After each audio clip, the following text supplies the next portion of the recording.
जय हिंद साथियों, मैं आप लोगों को आज त्रिकोणमिति का शॉर्ट ट्रिक आप लोगों को मैं आप लोगों को बताऊंगा कि त्रिकोणमिति का फॉर्मूला कैसे रटना नहीं चाहिए, उसको आप बिना रटे उसको याद कर सकते हैं। तो मैं आसान भाषा में आप लोगों को त्रिकोणमिति का हर एक फॉर्मूला चुटकी में समझाऊंगा। देखिए कैसे।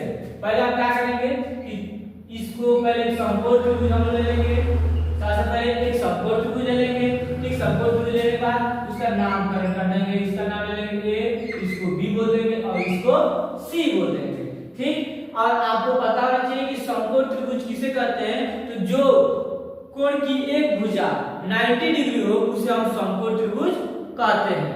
ठीक, तो ये इस मतलब हमारा बी है, बी कोण को 90 डिग्री मान लेंगे। अब बी कोण को 90 डिग्री क्यों माने हैं? क्योंकि ये भुजा जो है एकदम सीधी लाइन में, एकदम सीधा, एकदम स्ट्रेट है, इसीलिए हम क्या बोलेंगे इसको 90 डिग्री। इसको 90 डिग्री का हम लोग मान लेंगे और इसको समकोण बना लेंगे। ठीक, इसको हम लोग बोलेंगे कर्ण। क्या बोलेंगे इसको? कर्ण। ठीक, इसको बोलेंगे हम लोग लंब। इसको बोलेंगे क्या चीज? लंब। इसको बोलते हैं हम लोग आधार। इसको क्या बोलेंगे भाई बड़े? आधार। ठीक, आप लोग को ये पता चाहिए कि त्रिभुज के सबसे बड़ी भुजा को क्या बोलते हैं हम लोग? कर्ण बोलते हैं। यानी समकोण त्रिभुज के सबसे बड़ी भुजा को कर्ण बोलते हैं। तो देखिए ये त्रिभुज है, ये त्रिभुज है, इसका नाम है ए बी सी। इसका नाम है ए बी सी। और सबसे बड़ी भुजा कौन है? तो कर्ण है। सबसे बड़ी भुजा कर्ण है। ठीक है मेरे भाई। ठीक, तो अब आइए, तो ये रूप चलेगा। जब ये थीटा रहेगा ये रूप चलेगा। ठीक, तो हम लोग क्या बोलते हैं? लंब को बोलते हैं परपेंडिकुलर, कर्ण को बोलते हैं हाइपोटेनस। ठीक, और आधार को बोलते हैं बेस। इतना तो आपको समझ में आया होगा।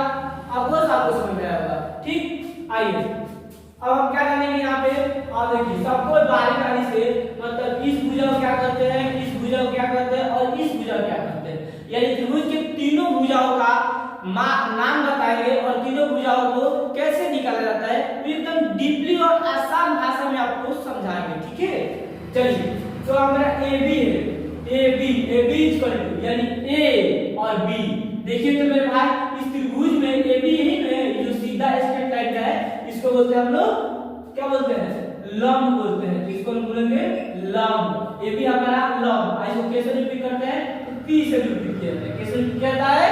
पी से रिपीट किया जाता है। अब बच गया बी सी। बी सी को क्या माने हैं हम? आधार माने हैं। तो यहाँ बोलेंगे हम बी सी इक्वल टू आधार। बी सी हमारा आधार हो जाएगा। ठीक, इसको कैसे रिपीट करते हैं? तो बी से रिपीट करते हैं। ठीक है, इसको कैसे रिपीट करते हैं? तो बी से रिपीट करते हैं।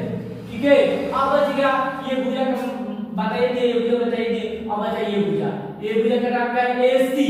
ठीक, तो ए सी हम लिखेंगे अब ए और सी इक्वल टू कर्ण। क्या बोलेंगे मेरे भाई? कर्ण। तो कर्ण को कैसे रिपीट करते हैं? ए से।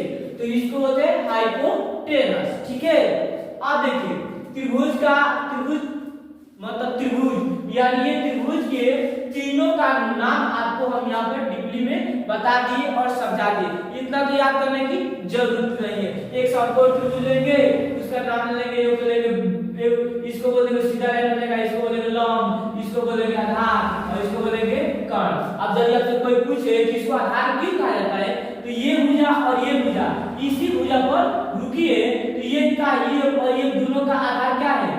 BC। ये दोनों का आधार BC है। ठीक, और ये क्या है? ये इस पर रुकी है, मतलब AB किस पर रुकी है? BC पर, और AC भी किस पर रुकी है? BC पर रुकी है। तो त्रिभुज के समकोण त्रिभुज के सबसे बड़ी भुजा को हम लोग बोलते हैं कर्ण। सबसे बड़ी भुजा को क्या बोलते हैं? कर्ण बोलते हैं। ठीक है, अब आइए इसका आसान ट्रिक मैं आपको बता रहा हूं। जैसे मान लीजिए कि त्रिकोणमिति की निष्पत्तियां कितनी होती है? तो त्रिकोणमितिया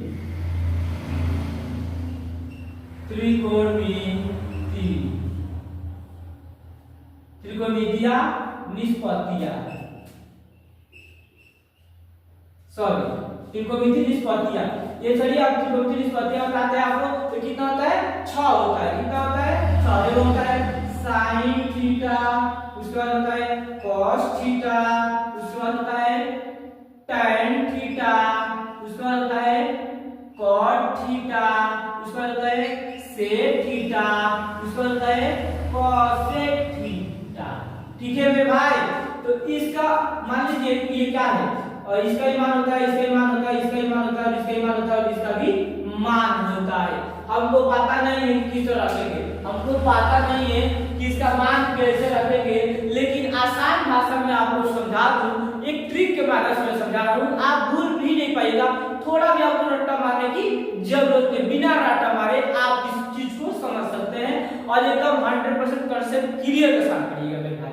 ठीक है, तो आइए अब एक आपको बताते हैं, इसको बोलेंगे पी एंड अब बी अब पी और नीचे बटा कर देंगे और लिखेंगे एच एच बी। ठीक, इसको बोल सकते हैं हम पी से पाकिस्तान, बी से भूखा और पी से बड़ा, यानी ये शॉर्ट में आपको लिखे हैं पाकिस्तान भूखा पड़ा। पाकिस्तान जो है वो क्या है, भूखा पड़ा है। ठीक है, और एच से हिंदुस्तान, एच से भी हरा, यानी हिंदुस्तान हरा, और बी से हरा, यानी हिंदुस्तान जो है हरा भरा है। अब पी से पाकिस्तान भूखा पड़ा, इसको शॉर्ट में कर देंगे, इसको यहाँ से हटा दीजिए और यहाँ से हटा दीजिए, और इतना कम बोल देंगे पी बटा एच, यानी हमारा हो जाएगा ये साइन थीटा, और ये हमारा क्या है, ये हमारा हो जाएगा बी बटा एच, तो इसको बोल देंगे हम लोग का चीज, इसको बोल देंगे हम लोग कॉस थीटा। Very good. अब ये बच गया हमारा चीज पी बटा बी, तो इसको बोल देंगे हम लोग tan थीटा। अब आपको पता है कि sin का y कौन होता है, तो cos, इसको ठीक उल्टा करेंगे, ये हो जाएगा cosec, यानी cosec थीटा। फिर अब इसका उल्टा करेंगे, यानी काली का ये cos लिखा है, तो cos का भाई क्या होता है, तो आपको पता है कि cos का भाई sec होता है, cos का भाई sec थीटा होता है। अब ये p बटा b है, तो tan का भाई कौन होता है, तो tan का भाई cot होता है मेरे भाई। ठीक, तो अब बताइए, अगर ऊपर से चलेंगे तो sin cos tan का मान निकल जाएगा, और नीचे चलेंगे तो cosec sec और cot का मान निकल जाएगा। ठीक है, तो उसी तरह आप देख पाते हैं, तो sin का क्या होगा p बटा h, जब लिखा लिखेंगे p बटा h, तो cosec, तो cosec का क्या होगा, cosec क्या है b बटा h, तो लिखा लिखेंगे b बटा h लिख देंगे। ठीक, उसके बाद से क्या लिखेंगे हम लोग, बच गया tan का मान क्या होता है, तो p बटा b, यहाँ पे क्या लिखेंगे p बटा b लिखेंगे। ठीक, अब देखिए आपका यहाँ कॉट है, यहाँ पे कॉट है ना, यहाँ पे कॉट है, यहाँ पे कॉट है, तो ये इसको उल्टा कर देंगे तो b बटा p हो जाएगा, जब लिखेंगे b बटा p। अब ये सेक है, तो सेक यहाँ पे इसको ऊपर कर देंगे, इसको नीचे ला देंगे, तो क्या हो जाएगा h बटा p हो जाएगा। अब है cosec, तो cosec यहाँ पे इसको ऊपर कर देंगे, इसको नीचे ला देंगे, तो क्या हो जाएगा h बटा p हो जाएगा। एनी डाउट, कोई दिक्कत? देखिए तो कितना आसान ट्रिक है, एकदम आसान ट्रिक के माध्यम से समझेंगे, एकदम आसान ट्रिक के माध्यम से समझिए, और इसको रट्टा मारने की जरूरत नहीं है। बस ये ट्रिक अपनाइए, ये ट्रिक अपनाइएगा, आंख मूंद को आपको याद हो जाएगा, ये ट्रिक अपनाइएगा, आंख मूंद को मेरे भाई याद हो जाएगा। ये ट्रिक आप लोग अपनाइए, इस ट्रिक को फॉलो कीजिए, एकदम 100% कॉन्सेप्ट है कि आप भूल नहीं पाइएगा, एकदम ये फार्मूला आपको याद होनी चाहिए।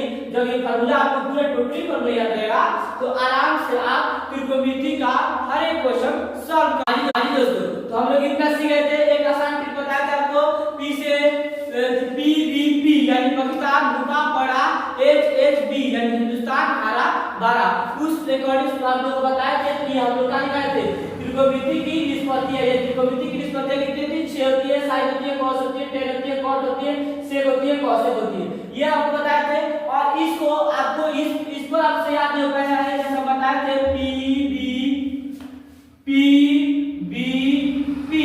बटा h के माध्यम से सिखाए थे आपको। ये ट्रिक के बारे में आपको याद नहीं है, एक और ट्रिक बताते हैं आपको, एकदम आसान भाषा में समझिए, एक और आसान ट्रिक समझिए, एकदम आसान ट्रिक, लाल बटा का, ठीक है, लाल बटा का, तो l से लॉन्ग, a से आधार, फिर l से फिर लंब, ठीक है।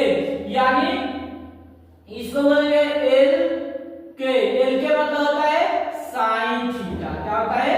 Sine theta. और इसका मतलब टैन थीटा। क्या होता है? टैन थीटा, ठीक है। तो ये भी माध्यम से आप लोग बना सकते हैं। एल मतलब इसको हिंदी में तोड़ दीजिए। देखिए इसको हिंदी में तोड़ बताता हूं, यहाँ पे इसको हिंदी में तोड़ लेता हूं। एल मतलब आप लंब समझिए।